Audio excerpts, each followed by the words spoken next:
Programme राज tax में एक बार फिर खुश आमदीद। जी जैद साहब, देखिए सेकेंड वर्ल्ड वॉर के बाद पर्टिकुलरली इन्होंने जो कुछ यूरोप के साथ किया उसको तो हम आगे डिस्कस करेंगे, लेकिन हमने जनरली बात यह कही कि अमेरिकन हुकूमत चूंकि फेडरल रिजर्व से एक एक डॉलर कर्ज लेती थी, लिहाजा अमेरिकन हुकूमत पर डेट कर्ज बढ़ना शुरू हो गया। लेकिन इन्होंने चूंकि फेडरल रिजर्व बजाते खुद अपनी कौम को तो कर्ज नहीं देता, जैसे हमने अर्ज किया था कि 10-15 बैंक्स हैं जो इन्होंने मिलकर फेडरल रिजर्व बनाया, तो फेडरल रिजर्व अमेरिकन हुकूमत को कर्ज देता है और वो जो नीचे मेंबर बैंक्स हैं वो अमेरिकन कौम को कर्ज देते हैं। इन्होंने सेकेंड वर्ल्ड वॉर के बाद पर्टिकुलरली, क्योंकि उससे पहले शुरू कर दिया था, लेकिन सेकेंड वर्ल्ड वॉर के बाद जो बहुत हाई पेस में जो सिलसिला शुरू किया कि अमेरिकन कौम को चीप क्रेडिट ऑफर करना शुरू किया। देखिए सस्ता क्रेडिट, यानी हर चीज एक पूरा कल्चर डेवलप किया अमेरिका में कि आप काम कर्ज लेके करें। देखिए हमारे बड़ों ने हमको हमेशा समझाया था, हमारे हुजूर सल्लल्लाहु अलैहि वसल्लम दुआएं हमें समझाई हैं कि कर्ज से निजात की दुआ मांगते हैं मुसलमान, यानी कर्ज में होना कोई अच्छी बात नहीं है। हमारे बुजुर्गों ने कभी कर्ज लेके जिंदगियां नहीं गुजारी, ये हमेशा बुरा निजाम हुकूमत, निजाम जिंदगी तस्वुर किया जाता है कि जब आप कर्ज लें और गुजारा करें। इन कम वक्तों ने कर्ज तो इंसान वो लेता है जो मजबूर बेकस हो, जिसके पास गुजारे करने के पैसे ना हो।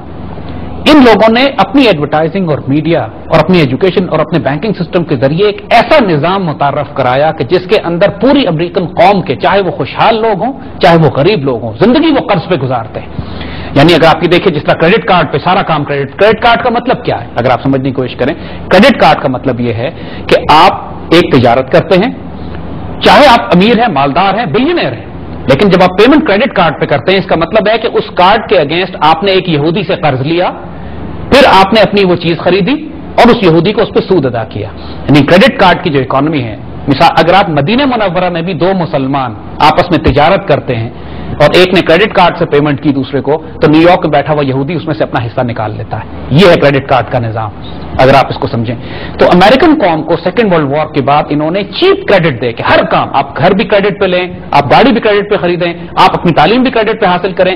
क्रेडिट वो so simple in the American society particularly after the second world war, के हाल यह था कि हर अमरीकी मकरूज हो चुका, और जब मकरूज हो गया तो इसका मतलब है कि इसने हमको सूद की अदायगी करनी है, चाहे किस्तों। और फिर आसान तरीका यह कि साहब इतनी जल्दी भी क्या है तो मैं कर्ज देने की, किस्तों में थोड़ा थोड़ा करके देते चले जाओ, जो टिपिकल हमारे यहाँ क्रेडिट कार्ड वाले भी यही खेल खेलते हैं लोगों के साथ। और लोगों को एहसास भी नहीं होता कि एक मिस्कीन आजिज गरीब अमरीकी से लेकर उनके बिलियनियर भी, अमरीका में कोई शख्स नहीं है जो मकरूज ना हो। मकरूज का मतलब है क्रेडिट पे उसने चीजें ना ली हो, घर भी मॉर्टगेज किया जाता है, काम भी सारे क्रेडिट कार्ड पे होते हैं। तो ये क्रेडिट अमेरिकन कौम पर और क्रेडिट कर्ज अमेरिकन हुकूमत पर इतना बढ़ना शुरू हो गया कि अमेरिकन हुकूमत की आमदनी से बात बाहर निकल गई। यानी ये वो स्टेज होती है जिसको बैंक्रप्सी कहते हैं। इस स्टेज को जब लिटरली 1963 तक हाल ये हो चुका था, जब कैनेडी की हुकूमत आई है, तो अमेरिकन हुकूमत की कमर टूट रही थी। इनके अपने वसाइल नहीं थे इतने कि सिर्फ उस प्रिंसिपल अमाउंट को सूद की अदायगी करनी। पूरी अमेरिकन कौम जो है नीचे से सूद अदा कर रही थी बैंकों को, और अमेरिकन हुकूमत सूद अदा कर रही थी फेडरल रिजर्व को, और अमेरिकन हुकूमत अपने सूद अदा करने के लिए अपनी कौम को नोच रही थी इनकम टैक्स लगा लगा के, एक एक तरह के टैक्स लगा के। यानी तमाम उंगलियां घी में और सर कढ़ाई में इन यहूदियों का हाल यह था। नापाक पलीत लोग पूरी कौम को हर तरफ से नोच रहे थे ये, और नोचते चले जा रहे थे। 63 में देखिए एक बहुत बड़ा इवेंट होता है, हम उसको आज बताना चाहेंगे कि हमारी कौम नहीं जानती इन वाकयात को। 1963 में कैनेडी ने स्टैंड लिया फेडरल रिजर्व के खिलाफ। कैनेडी ने एक हुक्म पास किया, वो हुक्म आज भी अमेरिकन कॉन्स्टिट्यूशन का हिस्सा है, अमेरिकन रूल्स का हिस्सा है, कानून का हिस्सा है। उसने ये कानून पास किया कि अमेरिकी हुकूमत अपनी करेंसी खुद जारी करेगी और फेडरल रिजर्व से कर्ज नहीं लेगी। ये इतना बड़ा स्टेप था जिसने फेडरल रिजर्व को, ज़ायनिस्ट इकोनॉमिक सिस्टम को हिला के रख दिया। दूसरा, कैनेडी ने क्या बात की, कैनेडी ने कहा कि जो करेंसी अमेरिकन हुकूमत जारी करेगी उसके पीछे सोना होगा, यानी गोल्ड कॉइन्स होंगे, यानी या गोल्ड बैक्ड होगी या गोल्ड कॉइन्स होंगे। कैनेडी ने सिल्वर और गोल्ड के कॉइन्स निकाले, वो कैनेडी डॉलर्स कहलाते हैं, Kennedy half dollars and Kennedy dollars.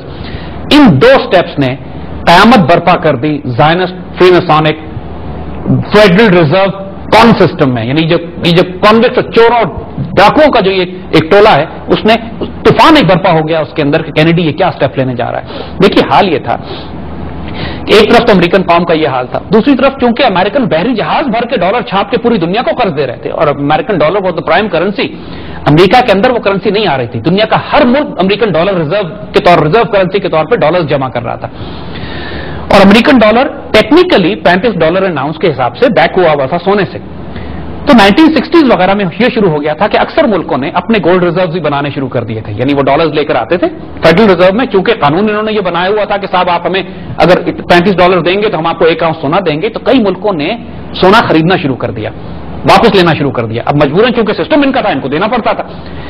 ये भी यहूदियों को तकलीफ होना शुरू हो गई।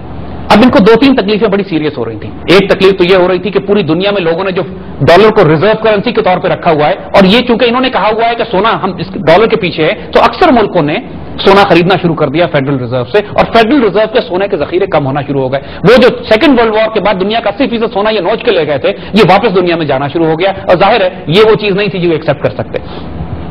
दूसरा जो कयामत बर्पा की इनके ऊपर कैनेडी ने, वो ये कि इसने फेडरल रिजर्व के मुकाबले में पहली दफा अमेरिकन हुकूमत ने अपनी करेंसी जारी करना शुरू कर दी। यानी अब इसकी वजह से यह होना शुरू हो गया कि अमेरिकन हुकूमत पर जो डेट था, जो कर्ज था, वो कम होना शुरू हो गया। यानी जाहिर है जब अमेरिकन हुकूमत अपनी करेंसी खुद जारी कर रही है, उसको हर डॉलर अमेरिकी फेडरल रिजर्व से कर्ज नहीं लेना, तो इसका मतलब है कि कर्ज जो है अमेरिकन हुकूमत पे वो स्टेबल हो जाएगा, यानी आहिस्ता आहिस्ता ही इसको अदा कर सकेंगे।